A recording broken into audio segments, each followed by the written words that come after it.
ڕۆژی کۆمەڵە ڕۆژی ڕێزگرتنە لە ڕێبازی کاحەم حسێنی کەریمی و سەرجەم گیان بەخت کردوانی کۆمەڵە و ڕۆژی پەیمان تازەکردنەوەیە بۆ درێژەدان بە خەبات و تێکۆشان تا گەیشتن بە مافەڕاوەکانی گەلی کورد.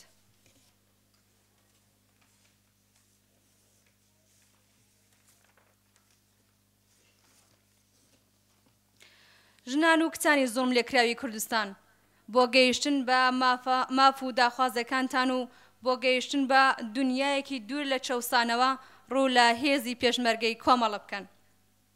ئێستاش پەیامی ڕێکخراوەکانی کۆمەڵی ژنانی ڕۆژهەڵات و کۆمەڵی خوێندکارانی ڕۆژهەڵات و کۆمەڵی لاوانی ڕۆژهەڵات و هەروەها کۆمەڵی ژینگەی سەوزی ڕۆژهەڵات لەلایەن هاوڕێی سەیران غەفاریەوە پێشکەشتان دەکرێت. تکایە فەرموو. پەیامی هاوبەشی کۆمەڵەی ژنان لاوان و خوێندکارانی ڕۆژهەڵات بە بۆنەی 26 ڕێبەندان ڕۆژی کۆمەڵە خەڵکی شۆڕژگێڕی کوردستان لایەن گران و هەڵسوڕاوانی نێو ڕیزەکانی کۆمەڵە بە بۆنەی 26 ڕێبەندان ڕۆژی کۆمەڵە گەرمترین و شۆڕژگێڕانەترین پیرۆزبایی خۆمانتان پێشکەش دەکەین و هیوای سەرکەوتنتان هەتا گەیشتن بە ئامانجەکانی کۆمەڵە بۆ دەخوازین. هەروەک دەزانن کۆمەڵە ئەو حیزبە چەپ و شۆڕژگێڕەی کوردستانە کە لەسەر دەستی پۆلێ لاوی خوێندکاری شۆڕژگێر و دڵپڕ لە هیوا بۆ دوا ڕۆژێکی ڕوون بۆ خەڵک و نیشتمانەکەیان لە زانکۆکانی ئەو سەردەمەی ئێرانەوە سەری هەڵدا و بوو بە ئاڵقەی یەکگرتووی هێزەکانی نێو کۆمەلگای کوردستان بێجیاوازی لە ژن و پیاو لاو و پیر هەر هەموو کەس ئاواتەکانی خۆیان لە نێو کۆمەڵەدا دیتەوە. کۆمەڵە ئەو هێزە شۆڕژگێڕە بوو کە کولتورە کۆنەپەرستیەکانی کۆمەلگای بردە ژێر پرسیار و ژیان و کولتورێکی نوێی پێشکەش بە خەڵکی کوردستان کرد. کۆمەڵە ئەو هێزە بوو بە باوەڕ بە لاوانی هەڵکەوتووی خۆی ئەو ڕێبەرە نێودارانەی پێشکەش بە کۆمەلگای کوردستان کرد کە وێڕای خوێندکار بوون و ڕووناکبیر بوون، بەڵام بەرزترین هاوسەوزی و هاوچارە نووسیان لەگەڵ هەژاران و زەحمەتکێشانی کوردستان دەبینیەوە و بە باوەڕ بە پرەنسیپەکانی نێو کۆمەڵە لە یەکێک لە دواکەوتوترین کۆمەلگاکانی جیهان دروشمی بەرابەری ژن و پیاوی هەڵگرت و بە شانازیەوە وەکو یەکەم حیزبی کوردی هێزی چەکداری ژنانی دامەزراند. تەواوەتی کولتورە دواکەوتوەکانی کۆمەلگای تێکشکاند و بەرهەمی گەورەشی بۆ کۆمەلگا بە دیاری هێنا. لەو ڕۆژەدا یادێک دەکەینەوە لە هاوڕێ و هاوسەنگەر و یەکێک لە دامەزرێنەرانی کۆمەڵە کاک حەمە حسێنی کەریمی ئەو ئەندازیارە لاوەی کە دۆست و پەنای زەحمەتکێشانی کوردستان بوو. هەروەها لە هەموو شەهیدانی سەربەرزی کۆمەڵە و پەیمان نوێ دەکەینەوە درێژەدەری ڕێبازی پڕ لە سەروەریان بین و هەروەها بۆ بنەماڵەی شەهیدان کەم ئەندامانی کۆمەڵە زیندانیانی سیاسی و پێشمەرگە دێرینەکانی کۆمەڵە سەری ڕێز و ئەحترام دادەنەوێنین و دەستیان دەگوشین و شانازیان پێوە دەکەین و پەیمان نوێ دەکەینەوە هەتا گەیشتن بە سەرکەوتن لە هەڵسوڕان ناسرەوین و مزگەنی ڕزگاریان بۆ دەهێنینەوە. کۆمەڵەی ژنان لاوان و خوێندکارانی ڕۆژهەڵات.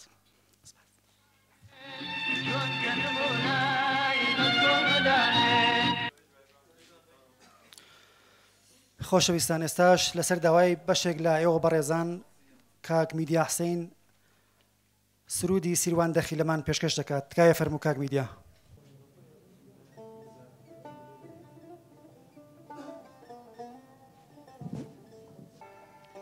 بەڕێزان ئامادەکاریمان بۆ ئەم بەرهەمە نەکردووە مقامە، بەڵام بە چاوان لەبەرەوە نزیک بوونەتەوە لە 16 سێو دیارە بە تەبیعەت گەلی کوردان حەزی لە شتی خەم ئامێزە، لەبەرەوەی ناشکوری نەبێت زۆربەی زۆری ژیانمان لە ناو خەما بووە، لە دابڕان و تێکۆشان و هەڵچوون و ڕۆچوون و بە ئومێدەی بەدڵتان بێشەوە.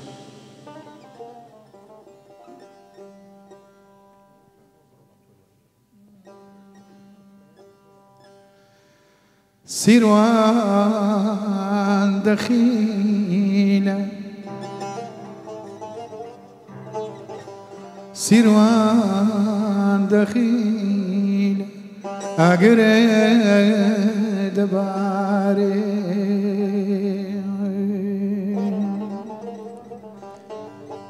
شەپۆل بەگوڕ بەهاوە جارێ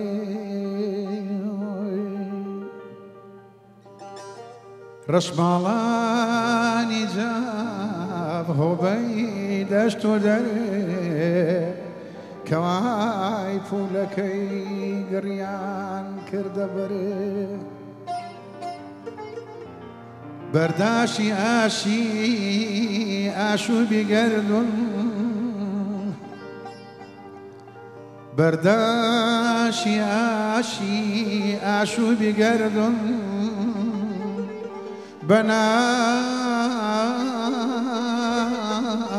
کووردە کەوتە هات و چونێ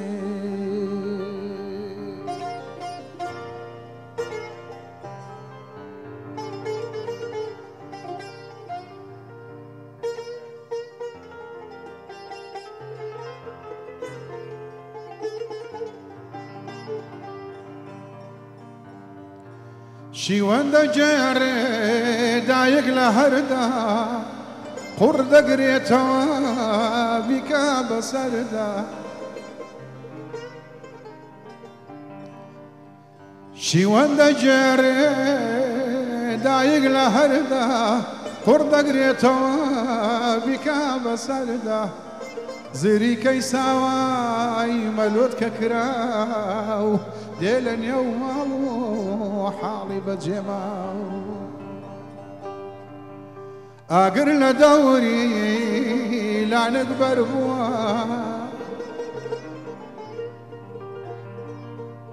ئاگر لە دەوری لانک بەر بووە ئاسمان هەناوی کوناو دەربووە مناڵ پشتێنی باوکی تۆن دەگرێ باوک بەڕێوە ئەکەوێ ئەمرێ لەولاوە خوشەگە دەیەوێ ڕاکە خۆی بە قوربانی باوک و براکە ئەو پێڕاناگایە خەی خۆی بنڕێ چۆلەکەی ژانی بۆ ئاسمان دەفرێ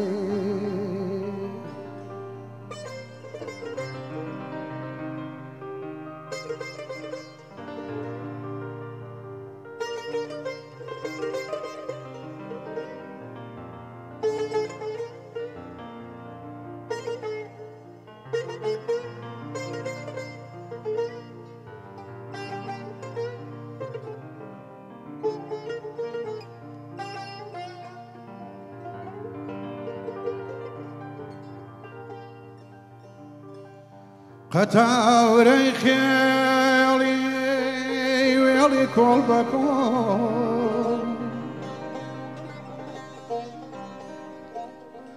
قەتاورەی خێڵی وێڵی کۆڵ بە کۆڵ بەردووە دەنگ دێنێ ئەم دۆڵاو ئەو دۆڵ ئەم پێی زامارە لە کۆڵی ئەوە ئەو چۆکدا دەدا لە نیوەی ڕەوە زەڵێم بە پەرۆش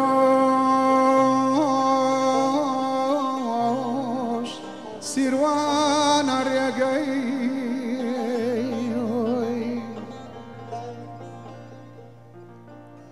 زەڵم بە پەرۆش سیروانە ڕێگەی بەڵام باخی میرێ سوتانە جێگەی سیروان دەخیلە سیروان دەخیلە دەشتی شارە زۆر سەوزەی دەپۆشی داگەڕاوە سوورێ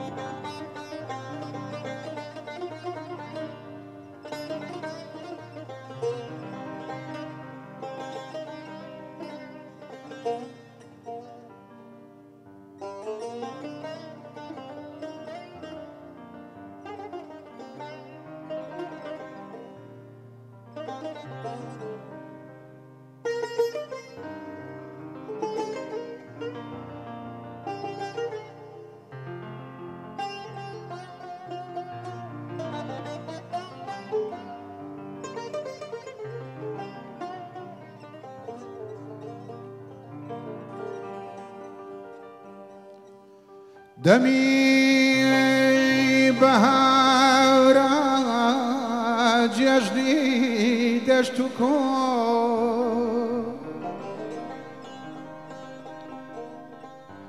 دەمی بەهارە جێژنی دەشت و کۆ بۆ لەبار بچێ نەرگەز و شەو بۆ کام دارێ کام دەوەن کام چڵە گیایە ئەمێستا پچەک هەناسەی تایە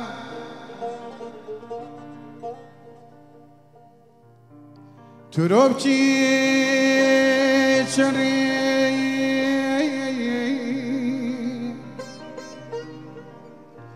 ترۆبکی بەرزی شاخی هەورامان بە دوو کەڵ ئامان لە خوێنە دامان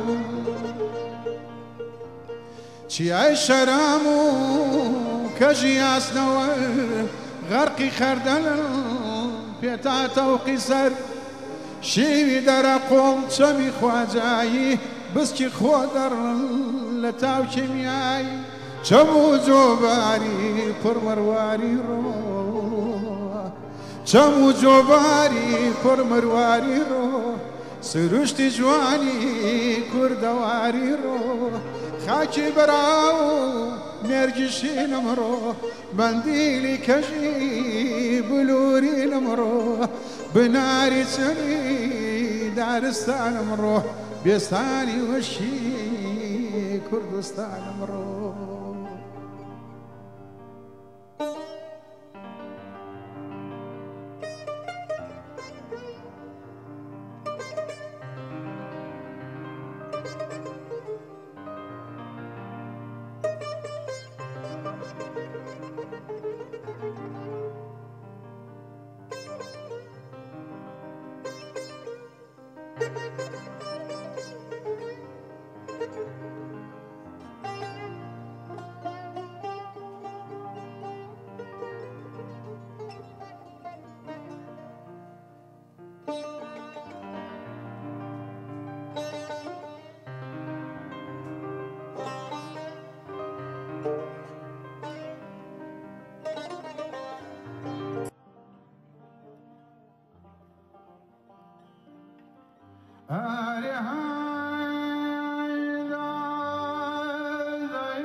آسمان دخيلة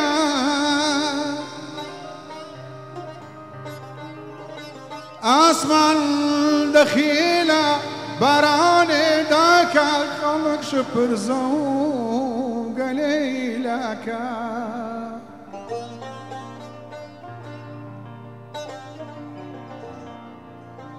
قروجي حشرة ومرقة وكوتاي مجامدين ومالاي بلام وطازة خرجي لجينا دقربنا وكوني برينا بودا بإيما لبست خاكي حمود مروكين لدى الزحاكي سيروان دابستي خاكي تشنصا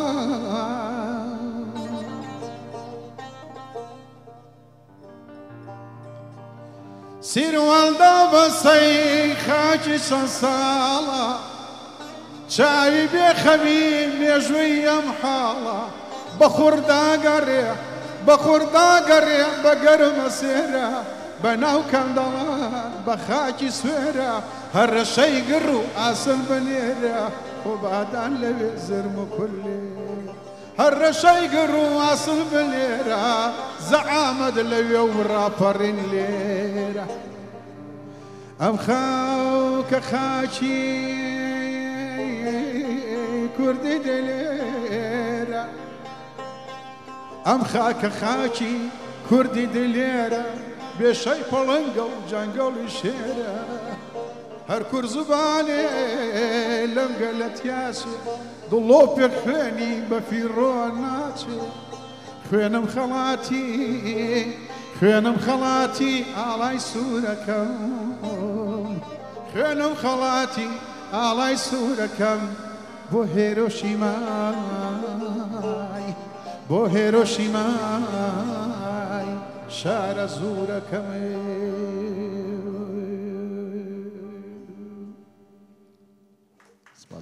دەستان خۆش بێ.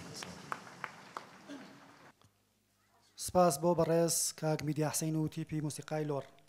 بەڵێزان سندیکای هونەرمەندانی کوردستان لێژنەی هەورامان بروسکەی پیرۆزبایی نردووە سپاسیان دەکەین. خۆشەویستان ئێستاش لەلایەن کۆمەڵێک لە کوڕان و کچانی کۆمەڵەوە چاپکە گوڵی ڕێز و وەفا پێشکەش بە بەڕێز هونەرمەند کاک میدیا حسین و تیپی موسیقای هاوڕێ دەکەن. تکایە فەرموون.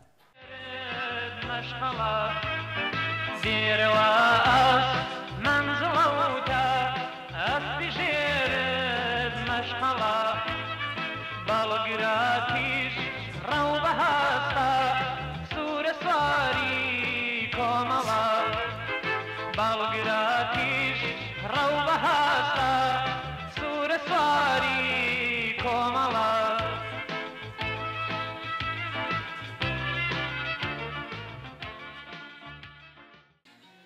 کاک سەدیقی خەراجانی لەلایەن مەڵبەندی یەکێتی نیشتیمانی کوردستانەوە هەروەها لەخی 21 پارتی دموکراتی کوردستان شەپکە گوڵان پێشکەش کردوین کە لێرەوە زۆر سپاسیان دەکەین.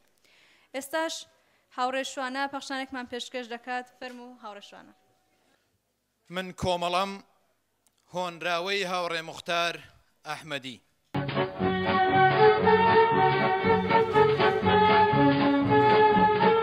شەهیدان ئێوە لەو ئەسێرەکەشانەی ئاسمانی شەوساوانن هەتا شەو ڕەش و ڕەشتر بێ ئێوە هەر گەشت و گەشترن.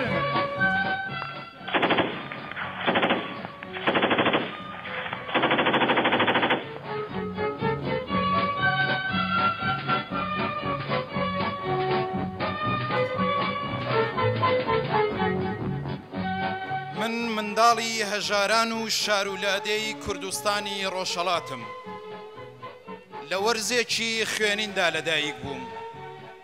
یەکەم گەرای پێکاتنم لە زانکۆوە چێنرا و پاژ 9 ساڵ و 9 مانگ و 9 ڕۆژ لە 26 ڕێبەنداندا بەژانی هەمەحسێنەوە لەدایک بووم. من کۆمەڵەم.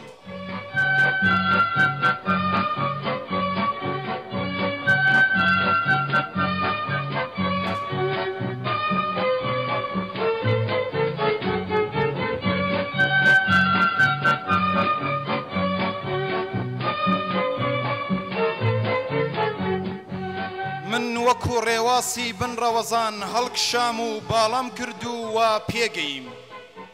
بووم بە بڕوا و بووم بە ورە و بووم بە داری هەزار ڕیشە و شاخ و بەرگم کوردستانی ڕۆژهەڵاتی داپۆشی. من کۆمەڵەم.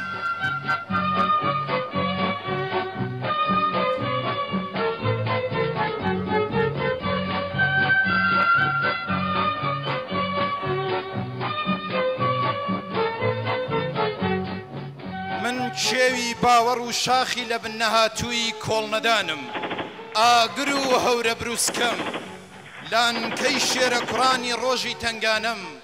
من کۆمەڵەم.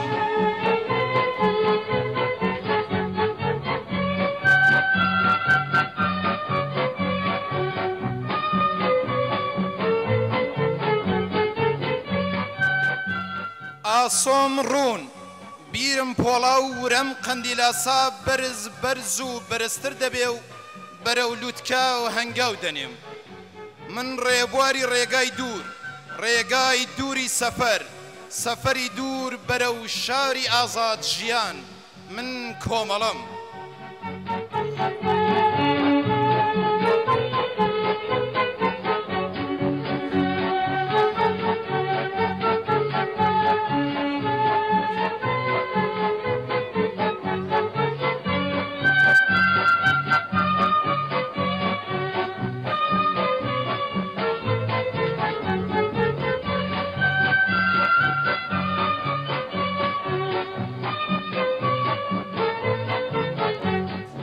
ئەگەرچی لەدایک بووی وەرزی شەو شەوگارانی تاریک تاریک وەک تاریکستان بووم، بەڵام هەر من چرا و هەر من مۆمی نەکوژاوەی ماڵان بووم. من تیشکی هیوا و بزەی سەرلێوی تریفەی مانگاشەوی ئاسمانی خەباتی چەوساوان و هەژارانم. من کۆمەڵەم.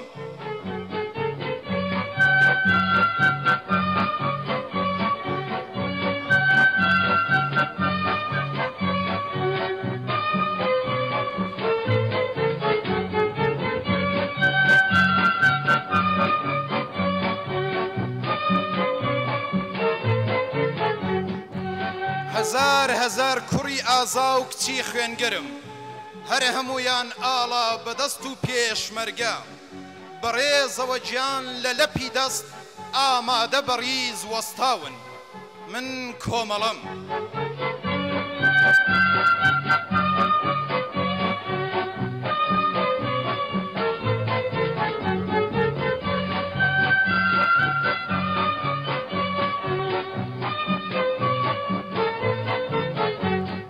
خوێنی دەمارانم، گوڕی لەشم، هێزی جەستەم، ورەی بەرزی شۆڕشگێڕیم، ڕەمزی خەبات و تێکۆشان، پێناسەی من شەهیدانمە و تاڵەسواری شەهیداوە.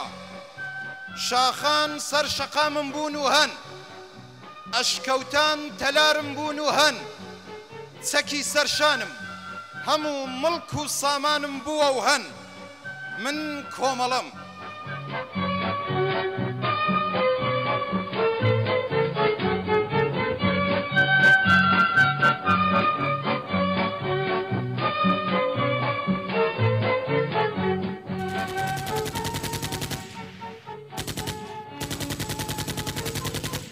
جۆرەهات فەنگ تەقەی لێ کردووم، هەزارانم لێ شەهیدە و هەزارانیشم لێ دیل، بەڵام من هەرماوم و هەردەمێنم.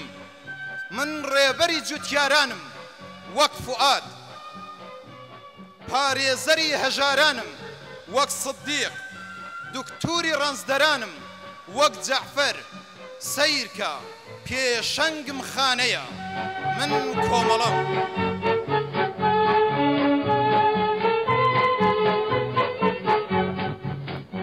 هێزی دوژمن شکێنم، شارەزای شەڕی دەستە و یەخەم وەک فەخرەی نەوەرە. پارتیزانم بیرن نەچێ، داهێنەری خەباتی مەدەنیم وەک کۆچی مێژوویی مەریوان. من سەرکردم، من شەهیدی نەورۆزەکەی شاوری سنەی قارەمانم. من کۆمەڵەم.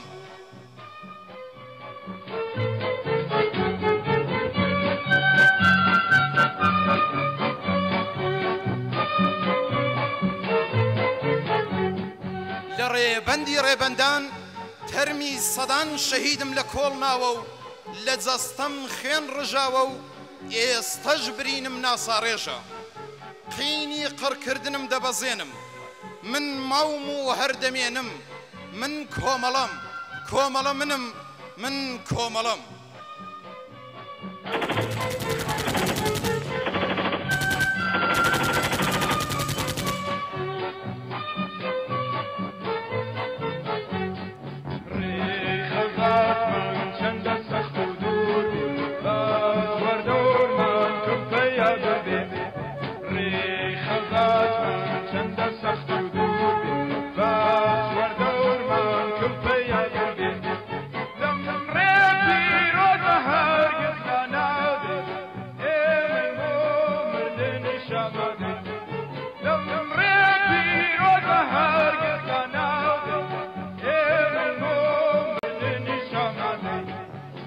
پیرۆز بێت 26 ڕێبەندان دەستپێکردنی خەباتی ئاشکرایی کۆمەڵە.